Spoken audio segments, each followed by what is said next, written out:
오늘은 팔란티어에 대해서 알아보겠습니다.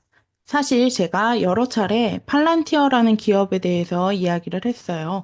그만큼 대단한 기업이고 계속 주목해 볼 만한 기업입니다. 그런데 어제 주가가 7.85% 급등하면서 미국 기술주 시총 10위권에 진입했다고 합니다. 이럴 때 나오는 이야기가 있죠. 과연 계속 오를 것인가? 아니면 고평가된 기업인가? 오늘 이것에 대해서 조금 분석해 보도록 하겠습니다. 자, 투자은행 제프리스의 분석가 브랜드 틸에 의하면 팔란티어는 펀더멘털은 살아있지만 밸류에이션은 지나치게 높다라며 매도 의견을 제시했다고 합니다. 기업이 장기적으로 성장할 수 있는 기초 체력은 있지만 상대적으로 평가 가치가 너무 높게 책정되어 투자의 위험성이 존재한다 정도로 해석하시면 될 것 같습니다. 자, 그러면 팔란티어라는 기업에 대해서 조금 알아볼까요? 왜 이렇게 주가의 끝을 모르고 오르는 것일까요? 여러 차례 이야기했지만 팔란티어는 AI 소프트웨어 기업입니다. 작년까지만 해도 미국 국방부와 일한다는 것 외에는 일반 대중에게 상세히 알려지는 것이 없었던 정체불명의 기업이었어요. AI가 하드웨어에서 산업의 흐름이 소프트웨어 플랫폼 쪽으로 이전하면서 급부상하게 되었습니다.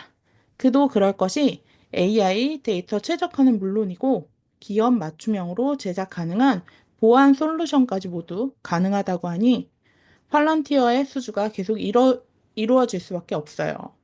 현재 퍼가 5월 2일 기준으로 591.7입니다. 정말 어마무시하죠.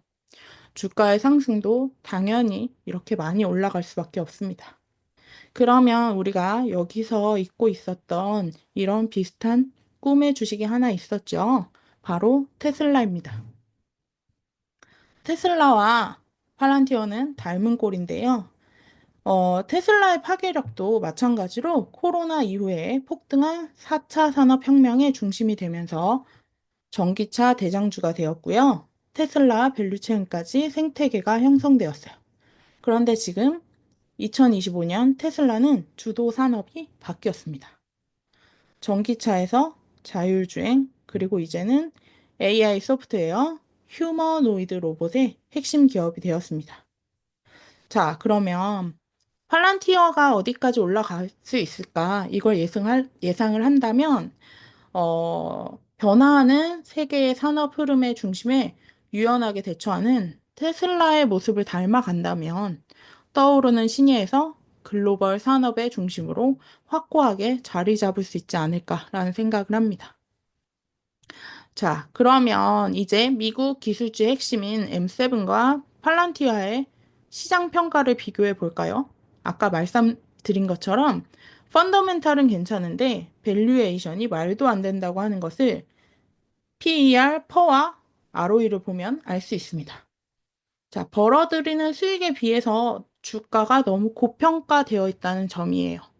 돈 잘 버는 수익성의 대표 기업인 엔비디아와 애플을 보면은요, ROE가 100%가 높습니다. 그럼에도 불구하고 퍼는 30%에 머물러 있어요.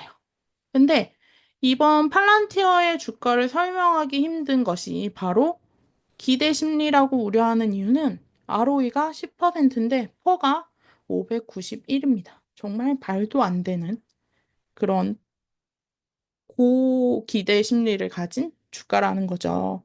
근데 이거는 닮은 꼴인 테슬라와 비슷해요. 테슬라도 ROE는 8%고 퍼가 151입니다. 자, 그러면 둘의 닮은 꼴인 걸 알지만 과연 팔란티어는 테슬라처럼 시장의 변화에 유연하게 대처할 수 있는 다른 기술력이 있을까요? 시장은 어떻게 반응하고 있을까요? 보시면은요. 자, 5월 5일 날 주가를 실적을 발표했는데요. 실적이 좋았어요. 실적이 좋았음에도 불구하고 주가가 다음날 떨어졌습니다. 자, 시장의 기대가 미치지 못한 것인가라고 생각을 했는데 그것보다도 음, 너무 주가가 급부상하고 너무 빨리 올라갔기 때문에 차익 실현 매도세가 있었다라고 이야기를 하고 있어요. 근데 사실은 조금 보수적으로 접근하려는 것도 있었고, 전반적인 리스크가 조금 있었죠. 유럽 시장이 부진했었고, 지나치게 고평가된 주가, 트럼프의 무역 협상에 대한 리스크 등으로 실적이 좋았음에도 불구하고 조정을 받았어요. 자, 시장에 대한 기대감과 불안감이 동시에 존재할 수밖에 없는데, 우리는 과연 매수 매도 어떤 포지션을 취해야 할까요? 어, 자, 우리의 트럼프가 또 나왔습니다. 미국과 영국이 무역 협정을 타결했어요. 그런데 뜬금없이 팔란티어 주가가 7.58% 급등하면서 호재로 나왔습니다. 이게 무슨 의미가 있었냐면, 음, 영국을 비롯한 유럽 국가들에게 수주를 받을 수 있을 거라는 기대감이 있다고 해요. 결론적으로 퍼가 높다고 해서 리스크가 명확한 건 아니다라는 겁니다. 그래서 고평가된 주가의 우려보다 시장의 기대감이 더 큰 상황이 된 거예요. 어, 저는 오늘 테슬라랑 좀 비교를 해보면서 정확하게 뭐 수치로 비교한다기보단, 어쩌면 팔란티어라는 이 기업은 결국 테슬라처럼 대항마가 없었던 것 같아요. 일단 시장의 현 상황에서 팔란티어의 독주를 막을 수 있는 떠오르는 AI 소프트웨어 기업이 딱히 없다는 겁니다. 근데 세상은 급변하고 있고 AI에 데이터를 입력해서 기업의 기술력을 효율적으로 운영하기 위한 작업을 팔란티어에게 원하고 있어요. 그래서 어, 지금 팔란티어를 대항할 수 있는 AI 소프트웨어, 이렇게 최적의 데이터를 만들고 보안까지 할 수 있는 기업이 지금 딱히 대항마가 없다. 그래서 마치 테슬라가 초창기에 전기차를 상용화하고 한동안 막 미친 주식처럼 올라왔던 것처럼 팔란티어도 그런 기대감과 또 실적으로 보답하고 있고 이런 것들이 둘의 닮은 꼴, 그리고 또 앞으로 걸어갈 길이 아닌가 합니다. 지금 계속 국내에서 상장하고 있는 이 ETF들을 살펴보면, 테슬라와 팔란티어 둘 다 모두 거의 편입되어 있는 게 많고, 특히나 미국의 기술주 단순히 M7이라고 편입을 하는 게 아니라, 이제는 정말 AI의 대세를 어느 쪽에 바람을 가져가고 있느냐에 따라서 편입하는 종목이 다른데 팔란티어를 꽤 비중 있게 구성하는 ETF들이 계속 신규 상장하고 있다는 점이에요. 그 점을 조금 눈여겨보셔야 될 것 같고, 어, 당장 주가가 막 상승한다라기보단 계속적으로 팔란티어가 지금 전략을 취하고 있는 건 어디에 수주를 받았다. 어디와 계약을 했다. 이런 것들을 계속 실적 발표 전에 계속 홍보를 하고 있죠.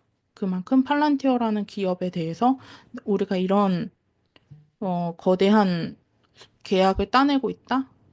우리의 이런 플랫폼과 우리의 기술력을 굉장히 신뢰하고 있는 곳이 뭐 미국의 국방부 또 다른 국가 차원에서 나사 나토죠. 나사가 아니라 나토. 나토에서도 가져가고 있다라는 것들을 계속 홍보하고 있음으로써 당분간은 팔란티어에 대한 기대감을 계속 충족시킬 수 있지 않을까라고 생각을 해봅니다. 지금 당장 예전에는 뭐 AI로 인해서 뭐 마이크로소프트나 뭐 아니면 엔비디아 뭐 이런 쪽의 기업들이 주도해서 가져갔다면 앞으로는 조금 더 소프트웨어 쪽으로 주도주들이 변화하고 있지 않을까라고 생각을 합니다.